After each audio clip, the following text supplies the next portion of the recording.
Domain এবং hosting টিউটোরিয়ালে আজকের পর্বে সকলকে স্বাগতম জানাচ্ছি। আজকের পর্বে আমরা জানবো হচ্ছে কি করে একটা সাবডোমেইন ক্রিয়েট করতে হয়। আপনার ওয়েবসাইট আছে, ওয়েবসাইটে সাবডোমেইন থাকতেই পারে, কি করে সাবডোমেইন ক্রিয়েট করতে হয় তা আমরা আজকে শিখব। সাবডোমেইন ক্রিয়েট করার জন্য আপনার যখন cPanel-এ লগ ইন করবেন অথবা cPanel-এ আসবেন, cPanel-এ আসার পর আপনি চলে যাবেন হচ্ছে ডোমেইনে।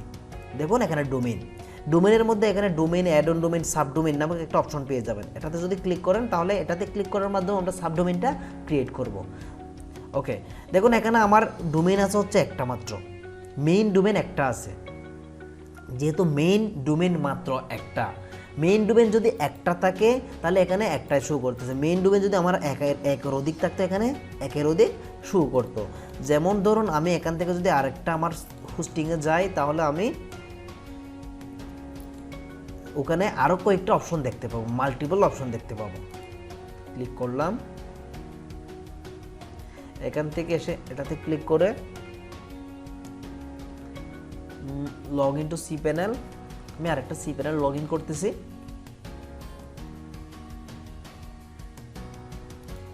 হ্যাঁ, রিডাইরেক্ট হতে একটু সময় নিচ্ছে। আসলো, দেখুন এখানে আবার আসলাম, আমি সাবডোমেইনে ক্লিক করলাম। এটা প্রথমে দেখাইছে ওটা, আর এটা হচ্ছে দুই ধরনের কি cPanel, দুই ওয়েবসাইটে cPanel। দেখুন এখানে দুইটা ওয়েবসাইট আছে, তিনটা আছে এখানে, এর জন্য তিনটা কি শো করতেছে, তিনটা ডোমেইন শো করতেছে। তিনটা আছে জন্য তিনটা ডোমেইন শো করতেছে। আমি চাইলে মিলিয়নটাল গ্যালাক্সি VPN এটাতে একটা সাবডোমেইন ক্রিয়েট করতে চাচ্ছি। সাবডোমেইন ক্রিয়েট করতে চাইলে আমি ডকুমেন্ট রুট কি দিব, এটা হচ্ছে সাবডোমেইন ক্রিয়েট করতে চাচ্ছে মিলিয়নটাল গ্যালাক্সি VPN, এবং সাবডোমেইনটার নাম কি দিব। সাবডোমেইনটার নাম দিলাম আমি ধরুন মেইন, আচ্ছা ধরুন আমি ইমেজ দিলাম, শুধু img.milliontalgalaxyvpn.xyz এটা হবে। দেন আমি এখন ডকুমেন্ট রুট কি রাখতে চাচ্ছি, ডকুমেন্ট রুট রাখতে চাচ্ছি আমি হচ্ছে ইমেজ স্টোর, STORAGE, এই ধরনের একটা কি ডকুমেন্ট রুট রাখতে চাচ্ছি। এখন ক্রিয়েটে ক্লিক করলে কিন্তু সাবডোমেইন ক্রিয়েট হয়ে যাবে। ক্রিয়েটে ক্লিক করলাম, একটু ওয়েট করুন। হ্যাঁ, সাবডোমেইন ক্রিয়েট হয়ে গেল। সাবডোমেইনটা কীভাবে হলো, image.milliontalgalaxyvpn.xyz এ ধরনের একটা সাবডোমেইন ক্রিয়েট হয়ে গেল। তাহলে গো ব্যাকে ক্লিক করলে আমরা এখন ডোমেইনের মধ্যে ওটাই দেখতে পাবো। এখন দেখুন এটা হচ্ছে কি সাবডোমেইন। এটার যদি আমি রুটে যেতে চাই, এখানে ক্লিক করলাম, এখানে ক্লিক করলাম, এখন ফাইল ম্যানেজারে চলে আসলো। ফাইল ম্যানেজারে চলে এসে আমি এখানে কিছু একটা রাখবো, এখানে আমি কিছু একটা রাখার জন্য ধরুন আমি এখানে একটা নতুন ফাইল ক্রিয়েট করবো, index.html। ওকে, তাহলে index.html ক্লিক করলাম। ক্লিক করার পর এই ফাইলটা আমি কি করব, এডিট করব। এটাতে আমি এডিট করার জন্য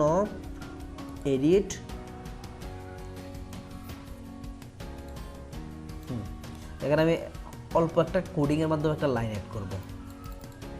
এই ওয়ান ট্যাগ দিয়ে এখানে ধরুন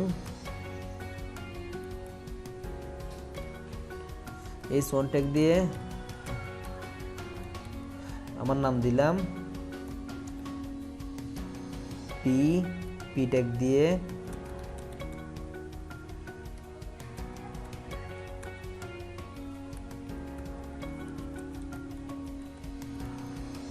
ওয়েব ডিজাইনার, এই দুইটা লাইন দিলাম। এখন আমি সেভে ক্লিক করে সেভ করলাম।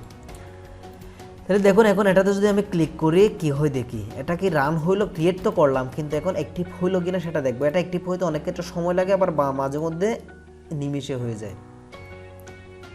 হ্যাঁ দেখুন কি হইলো, Sajjad Hossain I M A web developer and designer, দুইটাই কি ক্রিয়েট হইলো। তাহলে আমি যা লিখলাম তা এখানে শো করতেছে। এর মানে কি আমার সাবডোমেইন ক্রিয়েট করা সাকসেসফুল। এভাবে সাবডোমেইন ক্রিয়েট করা হয়। আপনারা চাইলে একটা ওয়েবসাইটের মাল্টিপল সাবডোমেইন ক্রিয়েট করে ভিন্ন ভিন্ন কাজে ইউজ করতে পারেন। ধন্যবাদ সবাইকে। আজকে টিউটোরিয়াল এতটুকু পর্যন্ত, আশা করি বুঝতে পেরেছেন।